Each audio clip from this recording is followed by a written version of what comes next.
அதாவது சென்டிமெண்டலா சொல்லணும்னா தலைவர் தேர்தல் பிரச்சாரத்தை துவங்குவது நாடாளுமன்ற தேர்தல் பிரச்சாரம் துவங்குவதற்கு அன்றுதான் பொன்முடி மீது இருந்த வழக்கு விடுவிக்கப்பட்டு அவர் அமைச்சராக ராஜ்பவனில் பதவி பிரமாணம் செய்துவிட்டு அவர் தேர்தல் பிரச்சாரத்தை துவங்கி 40க்கு 40 வெற்றி பெற்றோம்.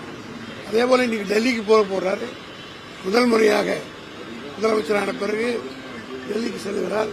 பல கோரிக்கைகளை தமிழ்நாட்டு மக்களுக்காக பல கோரிக்கைகளோடு டெல்லி செல்லுகின்ற முதலமைச்சருக்கு இன்றைக்கு காலையிலே செந்தில் பாலாஜி விடுவிக்கப்பட்டிருக்கிற செய்தி கிடைத்திருக்கிறது.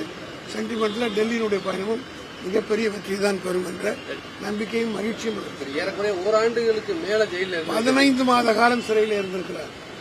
தேவையற்ற ஒன்று என்பதை நீதிமன்றம் சொல்லியிருக்கிறது.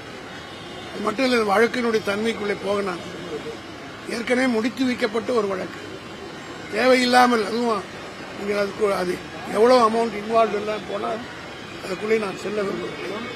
தேவையில்லாமல் கொங்கு மண்டலத்தில் திராவிட முன்னேற்ற கழகத்திற்கு அவர் தீவிரமாக பணியாற்றினார் என்பதற்காகவே சீப்பை ஒழிச்சிட்ட கல்யாணத்திலாம் நடத்தி அவ்வளவு உள்ள வச்சதுனால ஏதாவது செய்திதான் நடத்தாங்க. அவர் உள்ள இருந்தாலும் வெளியே இருந்தாலும் திமுகவுடைய செல்வாக்கை யாராலும் குறைக்க முடியாது என்பதை நிரூபிக்கின்ற வகையில் இந்தியா கூட்டணி 40க்கு 40 வெற்றி பெற்றது. எந்த விதமான தடையும் கிடையாது. எந்த விதமான தடையும் கிடையாது.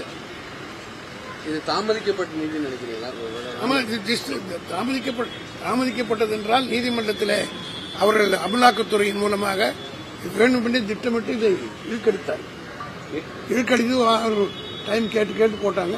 அதற்கும் நீதிமன்றம் சரியான பாஜக என்ன சொல்ல விரும்புறீங்க?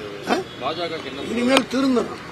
காரணம் என்னன்னா அவர்கள் போட்ட அரசியல்வாதிகளுக்கு போட்ட எல்லா வழக்கிலும் உச்சநீதிமன்றம் கொடுத்து நீதிமன்றத்தை ஒரு ஜாமீனில் விடுவித்திருக்கிறது. இனியாவது திருந்தாவிட்டால் அவர் கேடுகிறார். விரைவில் அமைச்சரவையில் இடம்பெறுவார். அது அவரை தான் கேட்கணும். முதலமைச்சர் நேற்றைய தினம் அதற்கு இந்த கேள்விக்கு நேற்றே பதில் சொல்லிவிட்டார்.